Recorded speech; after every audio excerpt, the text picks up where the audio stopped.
Migraine হলো মূলত একটি স্নায়বিক সমস্যা, যার ফলে মাথার একপাশে তীব্র যন্ত্রণা, বমি বমি ভাব, চোখে ঝাপসা বা অস্পষ্ট দেখা এবং শব্দ এবং আলোতে অস্বস্তি।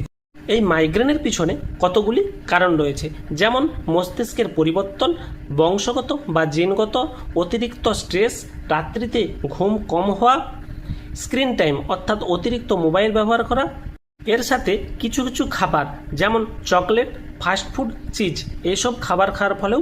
এছাড়া রয়েছে হরমোনের পরিবর্তন। এটি বিশেষ করে মেয়েদের যখন পিরিয়ডের সময় তখন কিন্তু এই মাইগ্রেনের যন্ত্রণা বাড়ে, এবং আবহাওয়ার পরিবর্তন, অত্যাধিক গরম বা পরিবেশ দূষণের সময়ও এই মাইগ্রেনের যন্ত্রণা বাড়তে পারে। তাহলে এই মাইগ্রেনের যন্ত্রণাকে কিভাবে কমানো হবে?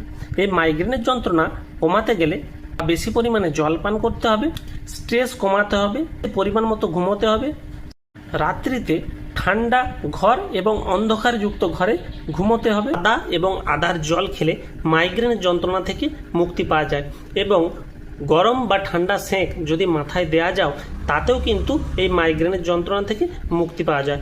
এছাড়া মেডিটেশন এবং কিছু এক্সারসাইজের মাধ্যমেও এই মাইগ্রেনের যন্ত্রণা থেকে মুক্তি লাভ করা যায়। যাদের মাথার যন্ত্রণা বা মাইগ্রেনের যন্ত্রণা খুব অতিরিক্ত, তারা কিন্তু অবশ্যই ডাক্তারি পরামর্শ অনুযায়ী চিকিৎসা করান।